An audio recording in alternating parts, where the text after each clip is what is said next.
Pertama ini perlu kita ketahui bersama dalam sebuah hadis Nabi nebegah kama takunu yuwalla alaikum.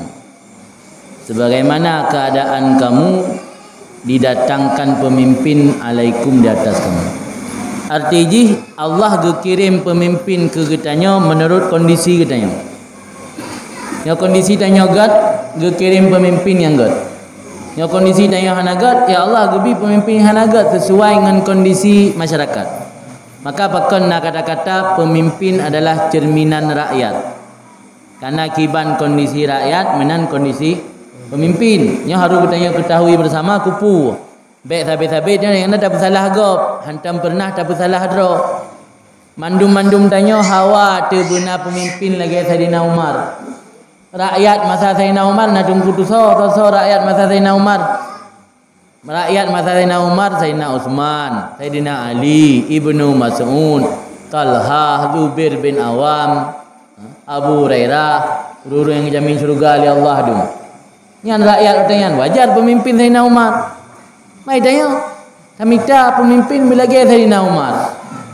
Rakyat model Bulahab tu. Mana gebi pemimpin lagi Saidina Umar. Yang pertama perlu kitanya pahami supaya kitanya baik sabit-sabit tak salahkan pemimpin. Nya kan masalah pilih masalah supaya kitanya mangat sadar baik sabit-sabit tak salah pemimpin kerana lelah masyarakat lagi yang salah pemimpin. Sebab barang kata duk tetap salah. Orangnya mesti lenggat dengan tungkunya. Tengok bang yang pemimpin tetap masalah saja. Jadi hanaso yang duk tengok yang tak betul, so yang duk pemimpin tetap salah. Ya kalau miduk betul batanya bangka geduk Bambacut mentang kurang perhatian ke tanya ka salah. Di perlu kita ketahui bersama bahawa Allah hangga kirim pemimpin yang jeroh selama rakyat belum jeroh. Maka cara untuk mendapatkan pemimpin yang jeroh perbaiki diri kita tanya. Aci coba ino syariat Islam tapu bedah dari rumah.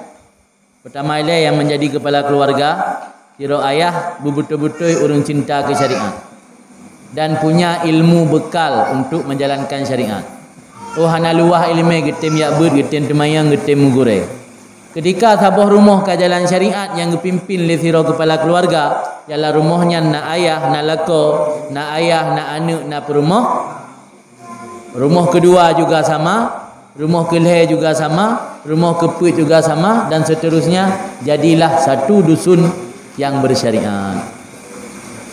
Dalam sebuah kampung nampak bawa dusun atau limang. Ketika memandung dusun dalam kampungnya ka bersyariat lagi belum pegah benar di rumah-rumah, jadilah satu kampung yang bersyariat. Yang ada damang dalam kampung yang mulai tengah jam tu kena maghrib hanale orang lalau la lampu. Kaibih masjid tadi menasah. Alian mitane tamang ro Jumaat mulai pukul 12 orang hanale sibuk dengan berbagai aktivitas ka persiapan jak Jumaat. Jalan syariat. Tengok itiru kampung lain hingga sabuh kemukiman jalan syariat. Itiru kemukiman lain hingga jadi sabuh kecamatan jalan syariat. Itiru kecamatan lain hingga jadi sabuh kabupaten syariat, sabuh provinsi syariat, baru sabuh negara yang bersyariat. Kemudian tentang hukum memilih pemimpin. Hukum memilih pemimpin memang le syarat-syarat dalam kitab. Menyo syarat-syaratnya terpenuhi, yang pilih hilai orang yang terpenuhi. Mamnya kampung yang benar sit burik mendum, pilih yang paling kurang burik. Kemudian nampak kita yang nampak nabi food burik kiban, ataupun akai bukri sana. Tak ulai kampungnya yang paling dit bukri tau. Yang dah pilih, yang paling le bukri dah pilih. Jadi intinya untuk menjadi pemimpin atau orang yang berjalan di depan yang akan memandu masyarakatnya harus orang yang kira-kira memiliki syarat-syarat walau hana terpenuhi memandum tapi sebahagian besar. Kalau yang paling utama agama. Sebab orang nak agama walau relah-relah mutaju orang nak agama nak balik istilahnya. Dan gampang bak tak ingatkan.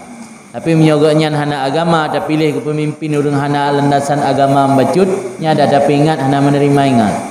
Tapi ada mutajo orang yang nak agama mudah pada ingat. Walau hana jaminan gede. Orang walaupun kana agama hana jaminan kegat. Tapi minimal mudah untuk ingatkan. Yang mudah-mudahan maksud daripada orientasi